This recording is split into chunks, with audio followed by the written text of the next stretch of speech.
In 1967, one of the most respected medical journals on Earth published a review that told American doctors sugar was not the thing that was killing their patients. Fat was. It was written by three scientists from Harvard, it ran in the New England Journal of Medicine, and it landed with the full weight of both of those names behind it. There was just one detail the readers never saw. The sugar industry had paid for it.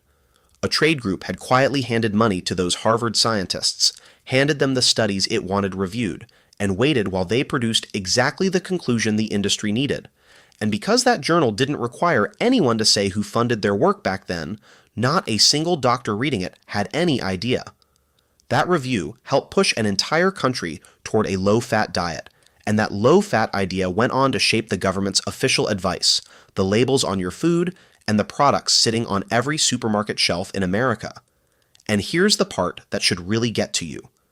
Even after the truth came out, even after we learned exactly what happened and who paid for it, the advice never fully changed back. The frame those paid scientists helped build is still standing. So let me walk you through how a check to three professors bent the way a whole nation eats, and why you might still be living inside that decision every single time you pick up a nutrition label. To understand why the sugar industry was willing to reach into its pocket and pay for a scientific verdict, you first have to understand how frightened the entire country already was about its heart. Go back to the middle of the 20th century. Something alarming was happening to American men. They were dropping dead of heart attacks at rates the country had never seen. Middle-aged men, seemingly healthy one day, gone the next, clutching their chests at their desks or on the golf course. Heart disease had become the leading cause of death in the United States, and the terrifying thing was that nobody could say for certain what was causing it. It felt like an invisible epidemic sweeping through the most prosperous nation on earth, striking down the men who ran its companies and its households, and no one had a solid answer. And then, in September of 1955, it happened to the most important man in the country. President Dwight Eisenhower had a heart attack. He'd been out playing golf in Colorado, felt what he assumed was indigestion from a hamburger, and by the next day, it was clear he'd suffered a serious cardiac event. Now, Eisenhower could have hidden it. Plenty of leaders would have. But he insisted that the details be made public, and suddenly the whole nation was staring at the same fear all at once. The president, their leader, up for re-election, was lying in a hospital bed because of the exact disease that was quietly killing so many of them. The country was gripped. The very next day, Eisenhower's personal physician, a famous cardiologist named Paul Dudley White, stood up and gave a press conference about how ordinary Americans could protect themselves from this killer, and his advice was direct: stop smoking and cut down on fat and cholesterol. That was the golden formula, delivered to a terrified public by the doctor treating the president, splashed across the front pages of newspapers. And when White explained where this idea came from, he pointed to the research of one particular scientist, a physiologist at the University of Minnesota named Ancel Keys. That single press conference is one of the most important moments in the history of how Americans eat, because it took a still unproven theory and handed it a national stage and the credibility of the presidency. From that day forward, in the public mind, the enemy had a name, and the name was fat. And the man whose theory now sat at the center of it all was about to become the most powerful voice in nutrition in the world. So before we get anywhere near the sugar industry, you need to understand him, because everything the sugar money did later was built on the foundation he laid. Ancel Keys was brilliant, driven, and by many accounts, one of the most combative scientists of his generation.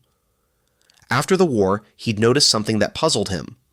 Wealthy American businessmen, men with access to all the rich food they could want, were dying of heart attacks at high rates, while people in war-ravaged Europe, who were often going hungry, seemed to have far less heart disease.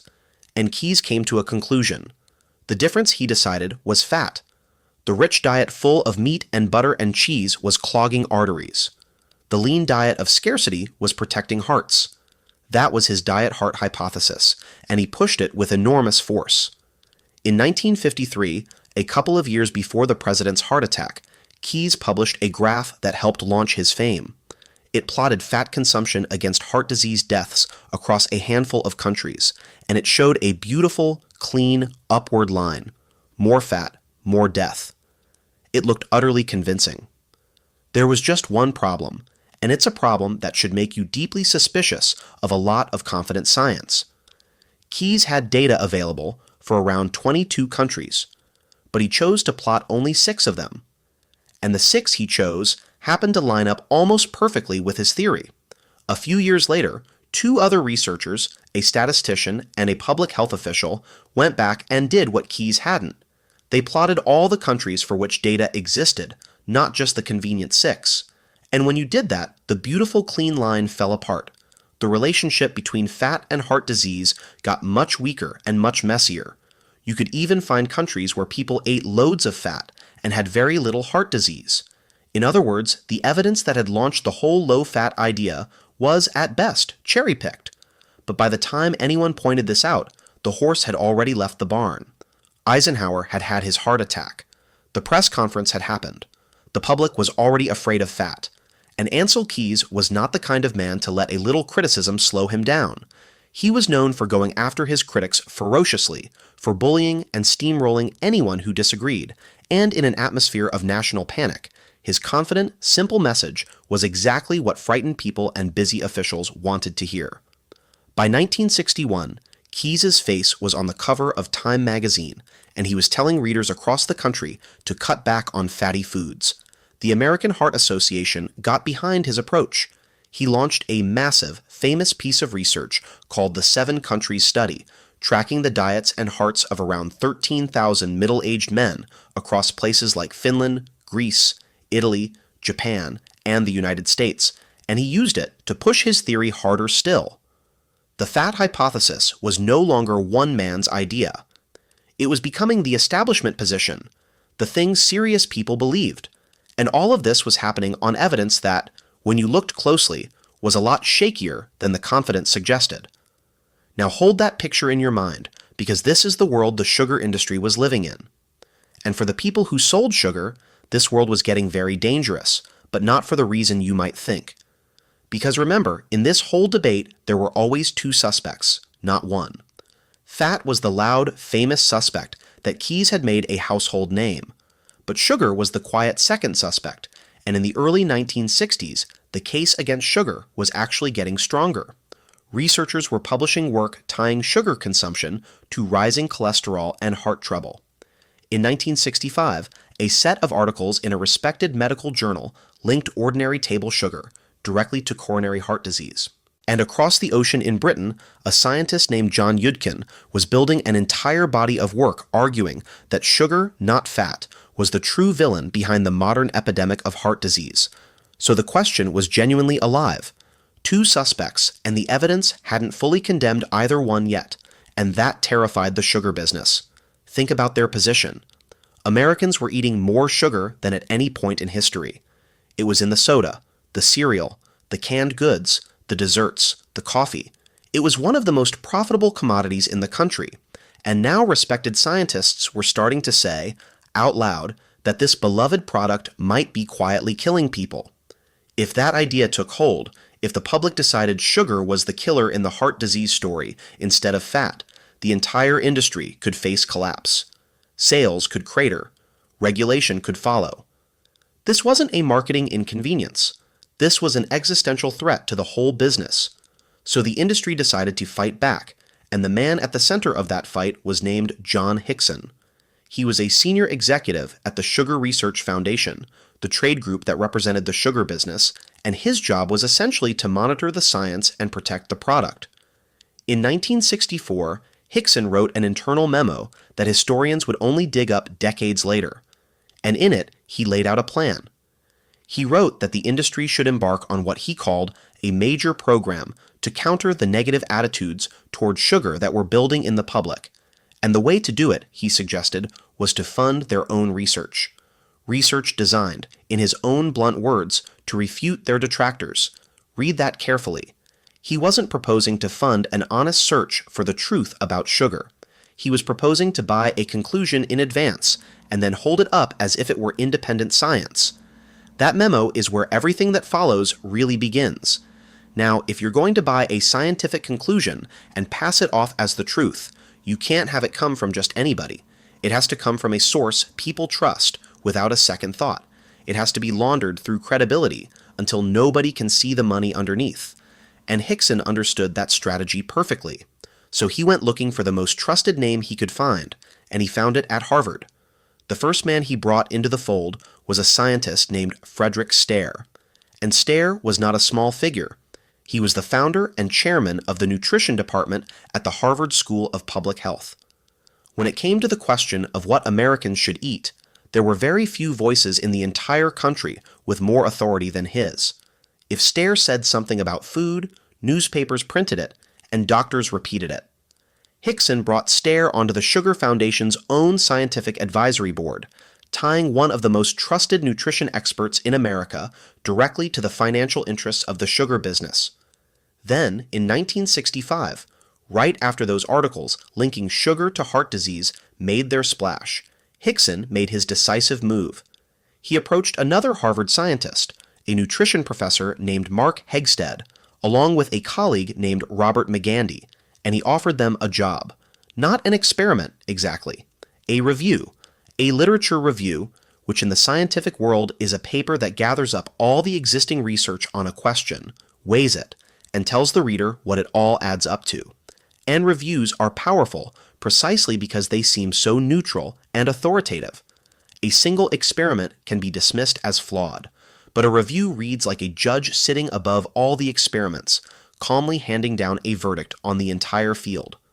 The Sugar Foundation agreed to pay Hegsted and McGandy, both working under Stare, around $6,500 for this review. That might not sound like a fortune, but adjusted for inflation, it's something like $50,000 in today's money for what amounted to a reading and writing assignment, and the whole thing had a code name inside the foundation, Project 226. And this is where you can actually watch corruption happen in slow motion, because the letters between these men survived. This wasn't a case of scientists quietly taking a check and then honestly doing their best work. Hickson, the sugar executive, was involved in the substance of it.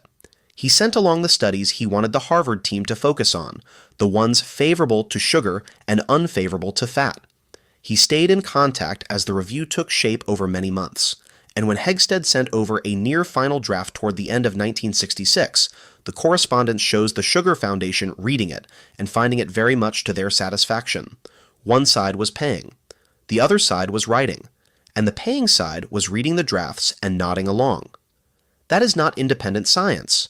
That is a product commissioned to spec, with a Harvard label glued on the front of the box. But a commissioned product is only dangerous if it gets delivered somewhere important.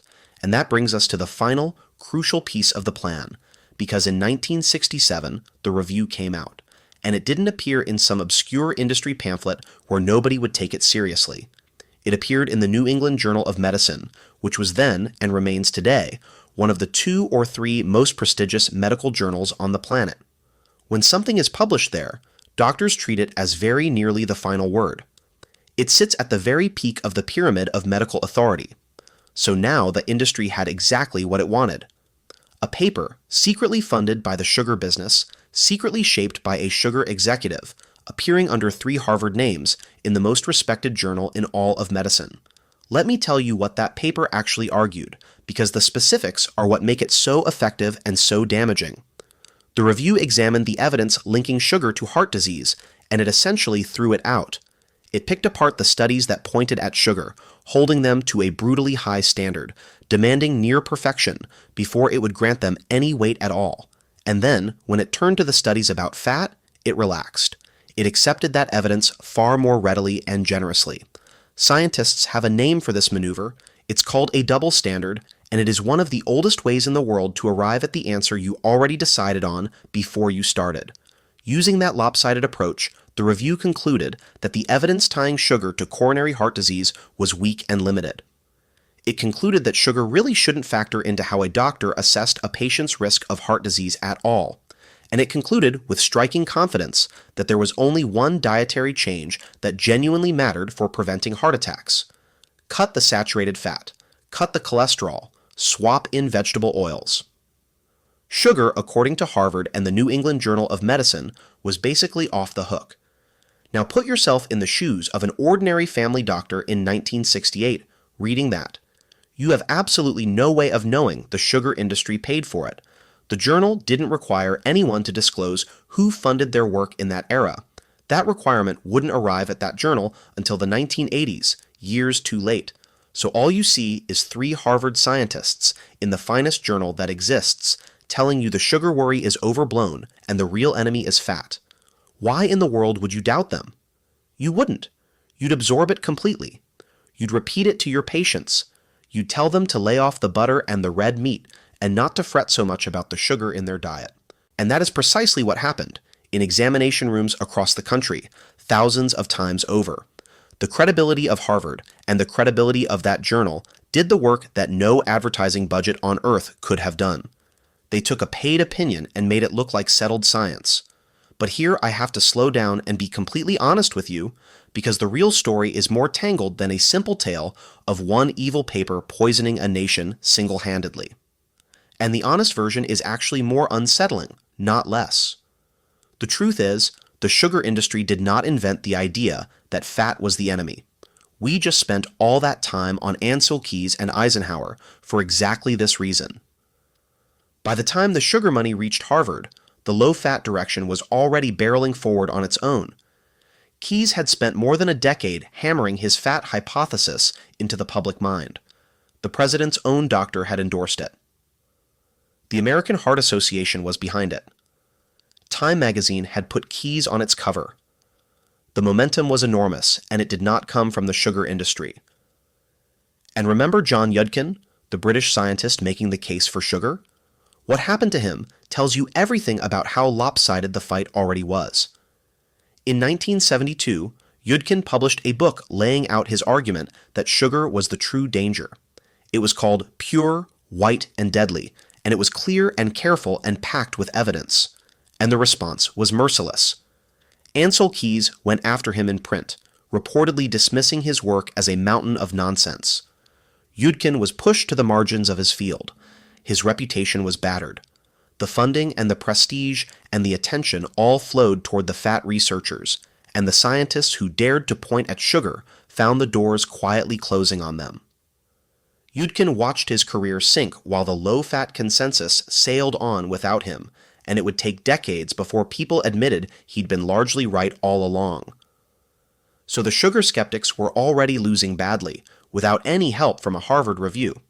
Because of all this, some historians have looked back and pushed against the dramatic version of the sugar story. A few years ago, a pair of researchers even published an argument questioning whether there was ever really a sugar conspiracy at all. Their point was reasonable. The low-fat idea, they argued, would very likely have won anyway, carried by Keys and the momentum of the entire field, with or without the industry's money. One paid review didn't rewrite the course of science by itself. And you know what? That's fair. If you came here expecting me to tell you 3 Harvard men flipped a switch and rerouted history all on their own, that's not what happened, and I won't pretend it is. But sit with what actually did happen, because in a quieter way, it's worse. The sugar industry didn't start the fire. What it did was pour accelerant on it at the exact moment the flames could still have gone either direction, and then hide the can. In the mid-1960s, the sugar question was genuinely still open. Real studies were pointing at it. There was a live scientific debate to be had, a chance for the field to take sugar seriously, and into that open moment, the industry inserted a Harvard-authored, top journal verdict that said, in effect, stop looking at sugar. The case is closed. Put all your attention on fat. It didn't create the low-fat consensus. It bought that consensus a bodyguard at the precise moment sugar was most vulnerable, and it made sure sugar got to walk away from the crime scene while the whole country stood there, staring at the butter. And if you're tempted to give the industry the benefit of the doubt, if you want to believe they honestly thought sugar was harmless and were simply defending a sincere position, then you need to hear what they did next. Because at the very same time, they were publicly funding a paper that said sugar's link to heart disease was unproven. They were privately funding a study that was starting to prove it, and the moment that study produced the wrong answer, they killed it. Here's how that went. In 1968, The Sugar Foundation, which had just changed its name, put money into a new piece of research. This one wasn't a review of other people's work. This was a real experiment with real animals designed to actually test what sugar did to the body compared to starch. They sent the funding to a researcher at the University of Birmingham in England, and the experiment fed one group of rats a diet high in sugar and another group a diet high in starch, and then watched what happened to their health over time. And like everything else in this saga, the project had a code name, Project 259, and the results started coming in, and they were exactly what the sugar industry did not want to see. The rats on the high sugar diet showed differences in their blood fats, differences pointing toward the very kind of heart risk the industry was publicly insisting didn't exist. But it was the second finding that was truly alarming. The sugar-fed rats showed elevated levels of a particular enzyme, an enzyme that was already known, at the time, to be associated with bladder cancer in humans. So this modest little industry-funded rat study had stumbled onto a signal suggesting that sugar might not only be hard on your heart, it might be tied to cancer. So what did the foundation do with this discovery? Did they extend the study to find out for certain? Did they warn the public? Did they publish it so other scientists could investigate further? No. When the researcher asked for a bit more money and time to complete the work, they cut him off. They terminated the project. They stopped the funding. The study was left unfinished, its findings unpublished, and the whole thing disappeared into a filing cabinet for nearly 50 years. Internal documents later revealed the sugar executive describing the value of that research to the industry in a single flat word. Nil. Nil. A study hinting that their product might cause cancer, and its worth to them was nothing, because the only thing it was good for was hurting sugar. Now, in fairness, the sugar business tells a different version of this.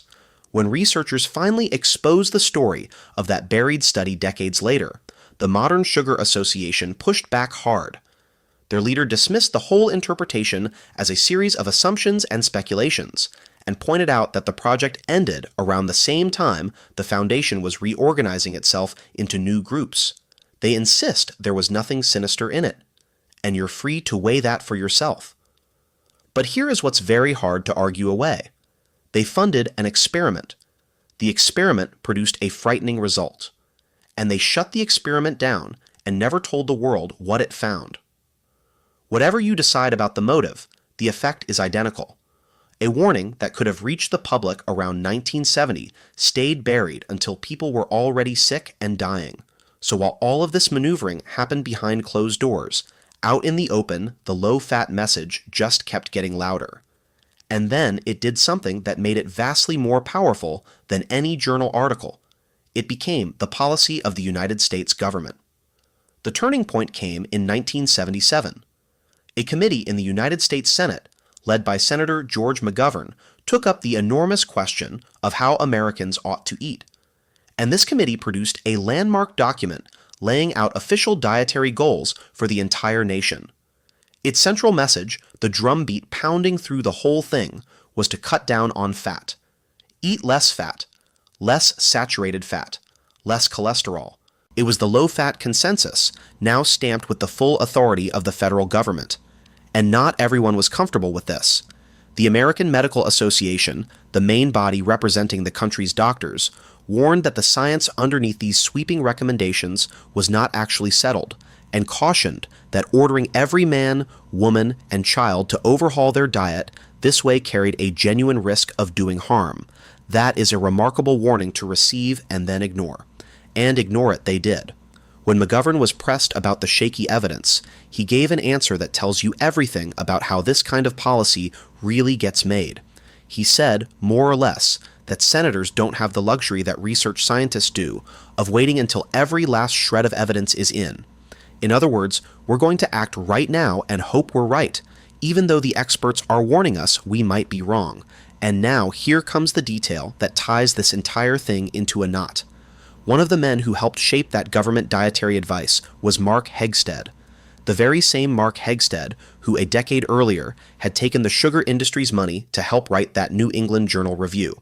He didn't fade quietly into retirement after Project 226. He rose. He became one of the most influential figures in federal nutrition policy, a central player in steering what the government told the entire country to eat. Now, I'm not telling you he was still cashing checks from the sugar industry. I'm telling you that the low-fat idea he had once been paid to promote followed him right into the halls of power and helped harden into national law. From there, it spread into everything. In 1980, the government released its first official dietary guidelines for Americans, the pamphlet that would be revised every 5 years for decades to come, and its message was to avoid too much fat, saturated fat, and cholesterol. Then, in 1992, came the single most famous piece of nutrition advice in American history: the Food Guide Pyramid. You've almost certainly seen it. Maybe you were taught it in a classroom. Down at the wide base of the pyramid, the foundation the whole diet was supposed to rest on, sat bread, cereal, rice, and pasta, and Americans were told to eat 6 to 11 servings of it every single day, and way up at the narrow tip, in the tiny triangle labeled "Use sparingly," sat the fats and oils. The message could not have been more emphatic. Build your diet on a mountain of carbohydrates. Fear the fat. It was printed on cereal boxes. It hung on the walls of schools. An entire generation of children grew up with that shape burned into their minds. And notice what was almost invisible in it. Sugar. It got a faint passing mention up at the tip, easy to overlook, filed away as a minor footnote next to the great and terrible menace of fat. So the country did exactly what it was told. It went low-fat. And this is where the whole thing curdles into something genuinely tragic because of what happens to food when you try to strip the fat out of it. Fat is what makes food taste good. It carries flavor. It gives food a rich and satisfying texture, and it helps make you feel full. So when food companies rushed to pull the fat out of their products to meet this new low-fat demand, they smacked straight into a wall. The food tasted like wet cardboard. Nobody wanted to eat it, and they solved that problem with the cheapest, fastest fix available on the shelf. They poured in sugar. Sugar to replace the flavor. Sugar to replace the texture. Sugar to make the sad, stripped-down, low-fat product taste like something a human being would actually want to buy. And so, quietly, the low-fat aisle of the supermarket became the high-sugar aisle. And there is no better symbol of this than a cookie. In 1992, the same year the government rolled out that food pyramid, the company Nabisco launched a line of low-fat and fat-free snacks called Snackwells. And for a while, they were a phenomenon. Their fat-free Devil's Food cookies flew off the shelves. At their peak, Snackwells were reportedly outselling Oreos. Americans, dutifully afraid of fat, saw the fat-free label and felt like they'd found a loophole, a way to eat cookies and be virtuous at the same time. But here was the catch at the heart of the entire low-fat era. To make those cookies taste like anything at all with the fat removed, Nabisco had loaded them with sugar. So people were gobbling down cookie after cookie, feeling righteous the whole time, and pouring sugar into their bodies. The cookies were so unsatisfying without the fat that people couldn't stop at 1 or 2, which meant they ate more of them, and got more sugar, and stayed hungrier. It happened so consistently that nutritionists actually gave it a name. They called it the Snackwell effect. The very thing marketed as the healthy choice was quietly making people overeat and loading them with the ingredient nobody was watching. And the irony at the end of the Snackwell story says it all. Decades later, as the science turned and people started fearing sugar and forgiving fat, the brand's new owners quietly reformulated those famous cookies and put the fat back in, trying to keep up with the times. It didn't save them. By 2022, the whole line was discontinued. It took 30 years for the food industry to run a full lap, from stripping out the fat and dumping in sugar, all the way back to admitting maybe the fat was never the real problem, and a whole generation ate its way through that entire experiment, believing they were doing the right thing.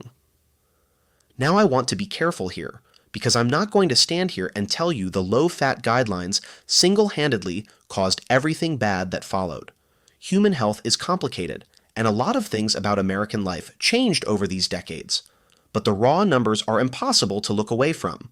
Starting right around 1980, when the government's low-fat advice went official, obesity rates in America began to climb steeply, and so did type 2 diabetes, the disease most tightly bound up with sugar and refined carbohydrates. Both of them roughly doubled and then kept climbing. The country followed the advice it was handed, cut its fat, filled the hole with sugar and refined carbs, and grew heavier and sicker while congratulating itself for eating right. The advice was supposed to save the nation's heart. Instead, the nation got fatter and more diabetic than it had ever been in its history. And if you're sitting there thinking this is all ancient history, a strange story from an era of secret memos and rotary phones that could never happen today, I have some bad news. Because the exact same playbook ran again, out in the open, within the last decade or so. In 2015, reporting revealed that Coca-Cola had quietly poured around $1.5 million into starting a nonprofit group with a scientific-sounding name, the Global Energy Balance Network. And the message this group of university scientists was pushing was elegant in how convenient it was for a company that sells sugary drinks. They argued that when it comes to obesity, Americans were focusing too much on what they eat and drink, and not nearly enough on exercise. In other words, don't blame the soda. Blame the fact that you're not moving enough. Get off the couch and stop worrying so much about that Coke. It was the same trick as 1967, just aimed at a new target. Take the heat off the product, redirect the public's attention somewhere else, and dress the whole thing up in the credibility of real scientists at real universities. Records showed the group's website was even registered to Coca-Cola's headquarters in Atlanta. When the story broke, and when emails surfaced showing Coke had helped pick the group's leaders and shape its message, the backlash was fierce. A prominent nutrition expert flatly called it a front group for Coca-Cola. One university returned a $1 million donation, and by the end of that year, the Global Energy Balance Network announced it was shutting down. Same script, same strategy. Nearly 50 years later, the names change, the product changes, but the move is always the same. When the science threatens your sales, buy some science of your own. Which brings us to the cruelest part of this whole saga, the part that gives the story its real and lasting sting. The science eventually turned. The advice never fully turned back with it, because over the decades that followed, the ground shifted underneath the low-fat consensus. Researchers went back and examined saturated fat far more rigorously and found that the case against it was much weaker than everyone had assumed for half a century. The old villain got quietly rehabilitated, and at the same time, sugar came roaring back as a prime suspect, landing right where those early 1960s studies had been pointing before the Harvard Review waved everyone off. John Yudkin, the man Ancel Keys had crushed, the man who'd insisted sugar was the danger all along, was gradually recognized as having been largely right. The whole picture flipped back toward where it had stood before the industry ever put its thumb on the scale. But here's the thing about a default. Once a default is built into everything, it doesn't simply dissolve the moment the evidence changes. It has to be actively torn down, piece by piece, against enormous inertia and habit, and that tearing down happened at a glacial pace. Consider the simplest imaginable fix, just telling people how much added sugar is in their food, that specific line on the nutrition label, the one that shows added sugars, the one that lets you glance at a product and instantly see how much sugar was dumped in during manufacturing. That line was only finalized by American regulators in 2016, and companies were given years after that to actually comply. Sit with that timeline. The sugar industry paid for the Harvard Review in the mid-1960s, and it took until the 2020s, more than half a century later, for the label on your food to plainly and honestly tell you how much added sugar you were eating. For 50 years, the sugar was there, in staggering quantities, and the label simply didn't force you to see it. The government's own dietary guidelines moved just as slowly. A firm recommendation to keep added sugar under 10% of your daily calories didn't appear in the official guidelines until the 2015 edition. 50 years after the review. 50 years of official advice that treated fat as the great enemy while letting sugar slide by with a mild slap on the wrist.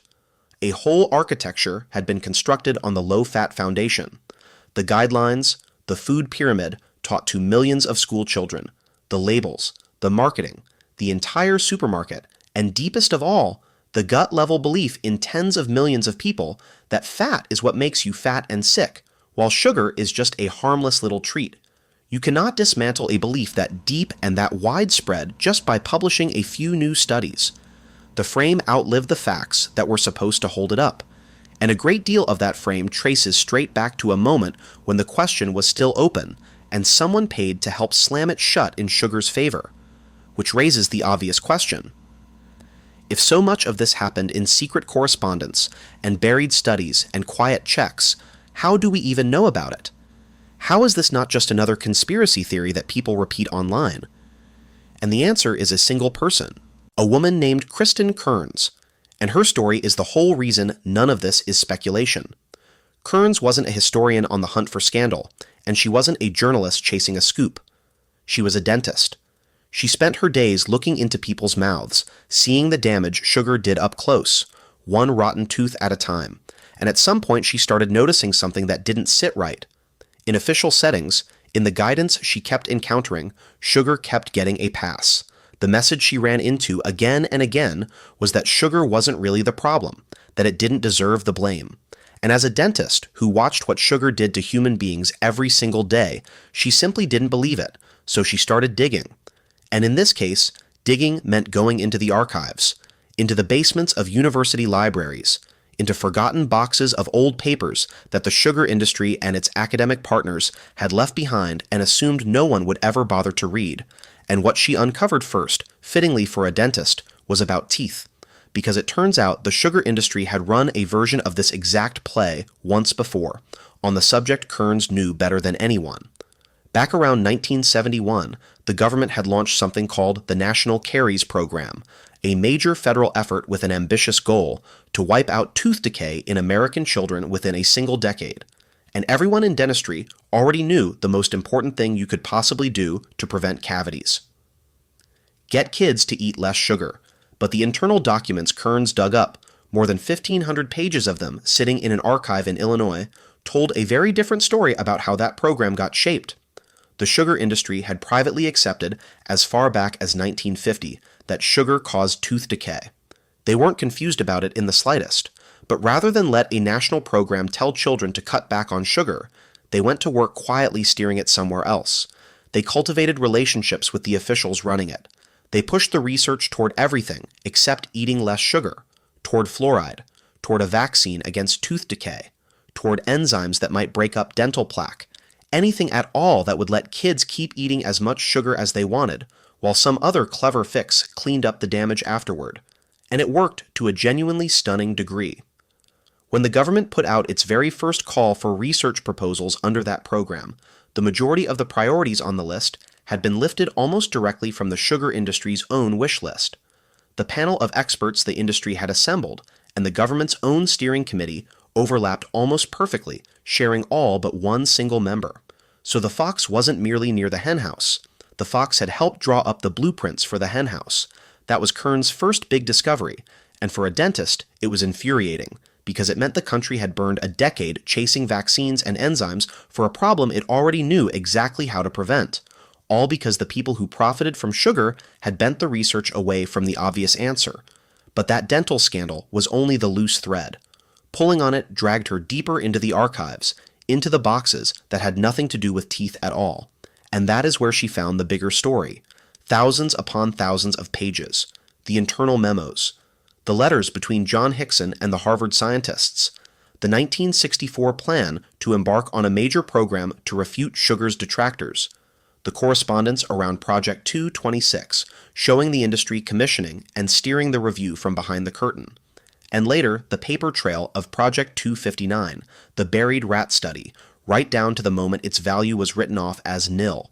Kearns teamed up with other researchers, and they published their analysis of the Harvard payment in a major medical journal, and then published the story of the buried study. And suddenly, a scheme that had lived quietly in filing cabinets for half a century was dragged out into the daylight, in black and white, in the industry's very own words. And that is what makes this case so airtight, and so different from the vague sense a lot of people have that the food industry is somehow up to no good. This isn't a hunch.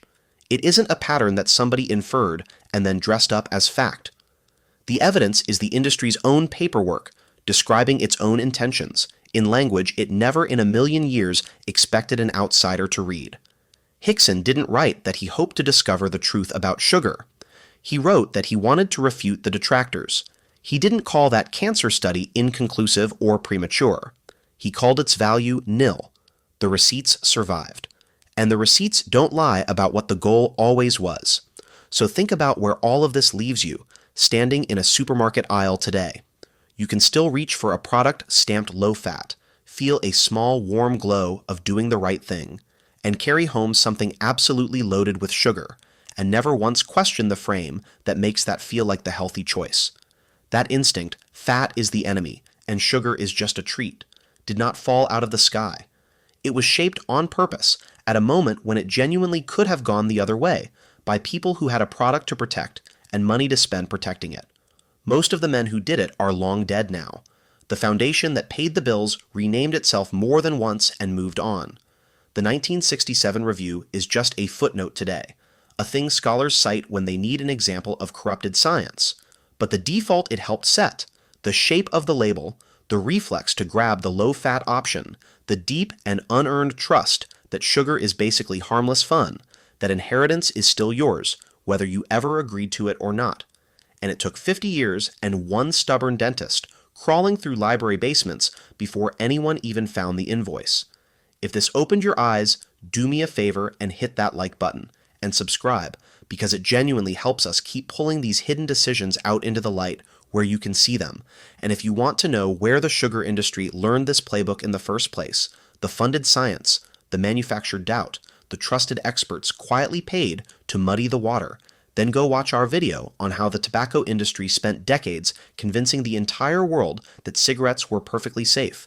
Once you've seen that original blueprint, I promise you'll start noticing it everywhere. Thanks for watching, and I'll see you in the next one.